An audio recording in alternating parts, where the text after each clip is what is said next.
Assalamualaikum everyone, this is D3 8th edition और chapter number 2 exercise 2 भी हम इसका कर रहे हैं, क्वेश्चन नंबर 4 और शायद 5 भी हम इसी में करें। Let's see. अच्छा, कहते हैं the diagram shows the curve y is equals to minus x square minus x plus 20। देखें, माइनस होने की वजह से ये अपसाइड डाउन है, मैंने पहले भी आपको बताया था। कहते हैं the curve cuts the x axis at 2 points A and B, एक ये है और एक ये है। और मैंने जब कहा था आपसे कि अगर कभी भी कर्व कट करता है एक्स एक्सिस को तो उसके वाई एक्सिस ज़ीरो हो जाते हैं, ठीक है। तो लिहाजा अगर ए और बी के लिए यहाँ पर एक्स एक्सिस ने कर्व ने एक्स एक्सिस को कट किया है तो वाई की जगह ज़ीरो रखेंगे, ठीक है। Minus x square minus x plus 20, इन तीनों को लेफ़्ट हैंड साइड पर लेकर आएँ तो ये positive x square positive x और नेगेटिव 20 हो जाएगा इज इक्वल्स टू 0। अब इसकी मिडल टर्म ब्रेकिंग करेंगे, ठीक है। मिडल टर्म ब्रेकिंग के अंदर हमने क्या सिखाया था, 5 4 ज़ा 20, 5x में से 4x माइनस करें तो 1x बच जाएगा और मल्टीप्लाई करें तो 20, x प्लस 5 और माइनस 4 कॉमन ले लें, x माइनस माइनस प्लस हो जाएगा और 4 5 ज़ा 20 इज़ इक्वल्स टू 0, ठीक है। तो x प्लस 5 और x माइनस 4, ठीक है, इज़ इक्वल्स टू 0, सही है। अब बेसिकली यहाँ पर हमने फाइंड क्या करवाया था, मैं सब फाइंड करना तो भूल ही गया कि पूछा क्या था उसने, ए और बी पूछा होगा ना एक्चुअली मुझसे। एक सेकंड में सवाल पढ़ लूँ ज़रा। कहते हैं the curve cut the x axis at the 2 points A and B and y axis at point C, find the coordinates of A B C. Okay, अगर x पॉजिटिव 5 है तो ये नेगेटिव 5 हो जाएगा और x नेगेटिव 4 है तो ये पॉजिटिव 4 हो जाएगा। तो ये a है मेरा जो कि x का नेगेटिव 5 उल्टे हाथ पर है और y का 0, और b का x मेरा 4 है और राइट साइड पे 0, ठीक है।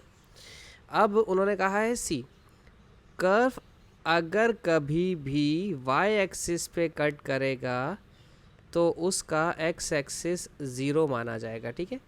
तो जो हमारे पास इक्वेशन है y is equals to minus x square minus x plus का 20, तो यहाँ पर मुझे x की जगह पर 0 और 0 रखना पड़ेगा, ठीक है।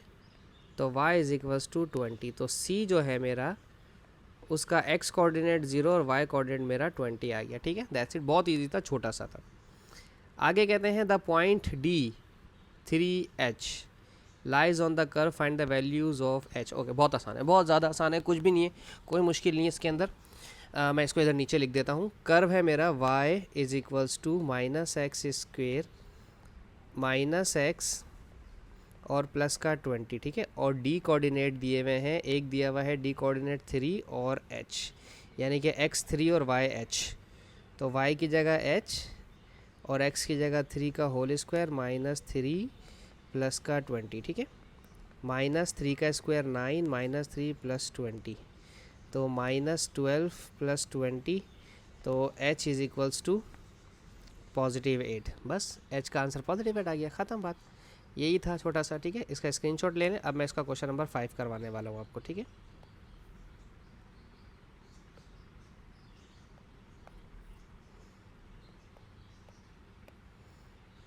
ओके जी, क्वेश्चन 5 में क्या कह रहे हैं, the variable x y connected by the equation मैं आपके सामने लिख देता हूँ। y is equals to 10 minus x square, इसका भी कर्व इस तरह से बनेगा क्योंकि एक्स स्क्वायर नेगेटिव है, ठीक है। और on a sheet of graph paper, इसका मतलब मुझे अब ग्राफ पेपर चाहिए होगा। On a sheet of graph paper 2 centimetre to 1 unit and 1 centimetre to 1 unit, वही पिछले वाले सवाल की तरह, ठीक है। तो हमें एक ग्राफ चाहिए,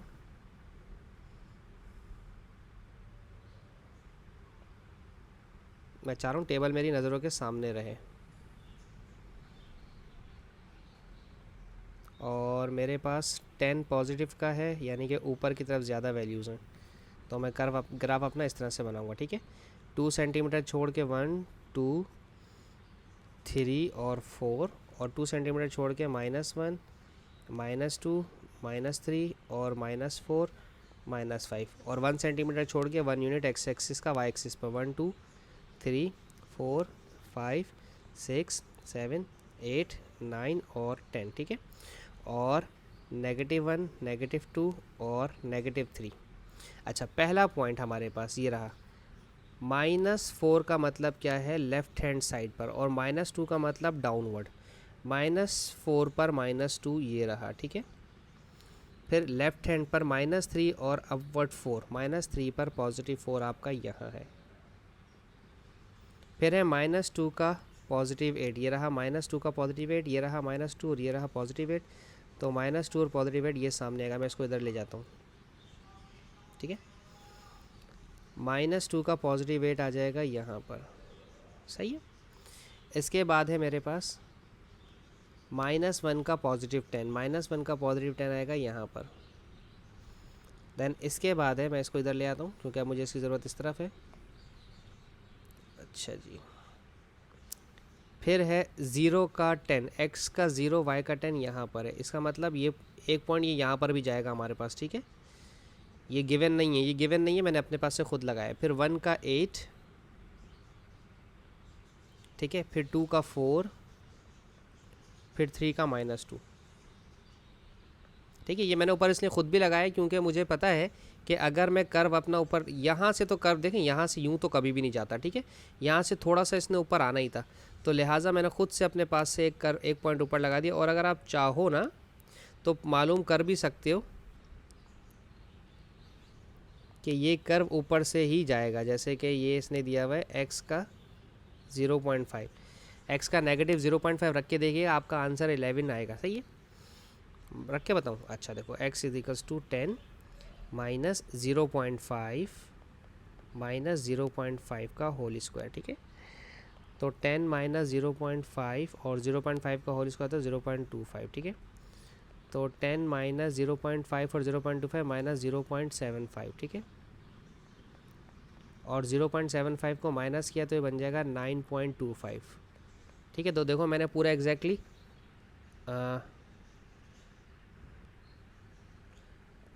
10 -0.5 लगाना था, तो ये माइनस माइनस प्लस हो जाता, सॉरी।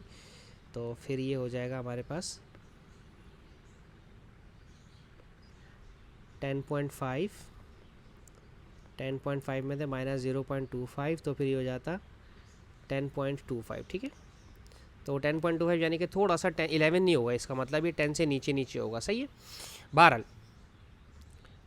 अलग अलग कहानी है हर चीज़ की। अच्छा जी, ये हमारा हो गया। अब इसके बाद हमारा है ये वाला point, use graph find the coordinates of the turning point. Turning point देखो, टर्निंग पॉइंट के लिए मुझे एक्स को 0 रखना था। जब देखो मैंने, अब मुझे इसको x को 0 रखूँगा अगर, तो मेरा ये तो 10 आ जाएगा। तो टर्निंग पॉइंट के लिए सबसे पहले लाइन ऑफ सिमेट्री निकालो, ठीक है। y = 10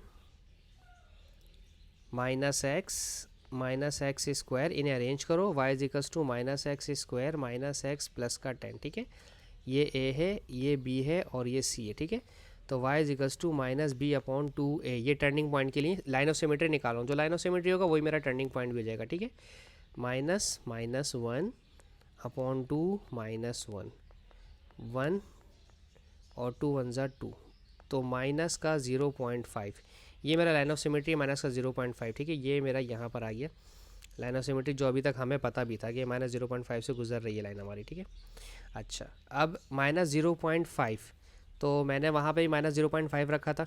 अब मुझे यूज़ करना पड़ेगा कैलकुलेटर, क्योंकि हो सकता है मैं गड़बड़ कर रहा हूँ कैलकुलेशन के अंदर, ठीक है। हमारे पास इक्वेशन थी 10 -x की जगह माइनस का 0.5, फिर माइनस ब्रैकेट में माइनस का 0.5 का होल स्क्वायर, तो 10.25। तो 10.25 इसका टर्निंग पॉइंट हम मानेंगे, ठीक है। 10.25, और मेरा पहले भी 10.25 ही आ रहा था, दैट्स इट, ज़बरदस्त, यानी कि मैं सही जा रहा था, मुझे लगा कि मैं गलत कर रहा हूँ, ठीक है। और लाइन ऑफ सिमेट्री इसकी है x = -0.5। Draw the line y = 1.6। 1.6 हमारा 1.5 से थोड़ा सा ऊपर होगा, ठीक है। ये मैंने 1.6 बनाई, 1.5 से थोड़ी सी ऊपर। तो अब क्या कहते हैं, hence solve the equation. Okay, अब सॉल्व भी करनी है। अब इसके लिए मैं प्रॉपर पेज ले लेता हूँ, ठीक है। ओके, 10 -x -x² = 1.6, ठीक है। तो एक्स स्क्वायर माइनस का, फिर माइनस का 10 प्लस का 10 और माइनस 1.6 इधर आ जाएगा इज इक्वल्स टू 0। माइनस का इसको प्लस कर दें, प्लस का कर दें इसको, और इसको भी माइनस का कर दें और इसको प्लस का कर दें, ठीक है। तो 10 में से 1 गया तो 9 और 9 में से 0.6 गया तो 8.4, माइनस का 8.4, ठीक है। चेक कर लें, 10 माइनस का 10 प्लस का 1.6, माइनस का 10 प्लस का 1.6, 8.4 माइनस का 8.4, ठीक है सही है, इज इक्वल्स टू 0। अब इन्हें 10 से मल्टीप्लाई करवा दें, 10x स्क्वायर प्लस 10x और माइनस 84, ताकि ये रिड्यूस हो जाए। अब इसको 2 से डिवाइड करना है, 5x स्क्वायर 5x और 2 4 ज़ 2 2 ज़ 4 is equals to 0। So that means कि अब मुझे क्वाड्रेटिक इक्वेशन की तरफ अब जाना ही पड़ेगा मजबूरन। x is equals to minus b plus minus square root b square minus 4ac divided by 2a। ना चाहते हुए भी मुझे क्वाड्रेटिक का सहारा अब लेना ही पड़ रहा है, ठीक है, क्योंकि इसके अलावा मेरे पास कोई और चांस नहीं है। ये क्वाड्रेटिक फार्मूला याद रख लीजिएगा, ये हमेशा a होता है, ये हमेशा b होगा और ये हमेशा c होगा, ठीक है। फिर 5 का स्क्वायर माइनस 4, a की जगह 5 और c की जगह minus 42 whole divided by 2a, ठीक है। ये हो जाएगा माइनस का 5 प्लस माइनस 5 5 ज़ा 25 और 5 4 ज़ा 20, ये माइनस माइनस तो प्लस हो जाएगा, 5 4 ज़ा 20, 20 को 42 से मल्टीप्लाई करवाना है, 2 2 ज़ा 4 2 4 दैट 840। तो और नीचे 2a की जगह 5 रखना था ना, तो ये 2 5 ज़ा 10 हो जाएगा। So minus 5 plus minus square root 865 divide by 10। अब 865 का रूट चेक करते हैं, क्योंकि हमें कैलकुलेटर चाहिए। 29.4 याद रखिएगा, ठीक है, ये है 29.4 अपॉन 10, ठीक है। तो अब आपने क्या करना है, एक दफ़ा 29.4 प्लस में लेना है और एक दफ़ा 29.4 माइनस में लेना है, ठीक है। मैं बताता हूँ आपको, क्योंकि प्लस माइनस दो कंडीशंस है ना मेरे पास। अगर मेरे पास -5 प्लस 29.4 डिवाइड बाई 10 है और -5 माइनस 29.4 डिवाइड बाई 10 है, तो 29 में से 5 माइनस करूँगा तो बन जाएगा 24। 24.4 को अगर 10 से डिवाइड करवाएंगे तो बन जाएगा 2.4, ठीक है, 2.44। और यहाँ पर ये दो आंसर हमारे ना आ गए, लास्ट है ये 29 34, माइनस का 34.4 डिवाइड बाई 10 तो माइनस का 3.44, दैट्स इट, ठीक है। चाहें तो इसका स्क्रीनशॉट ले लें। होप सो मैं आपको समझाने में कामयाब रहूँ। ये वाला सवाल थोड़ा सा टेक्निकल था। Thank you so much for watching my channel. अल्लाह हाफिज़।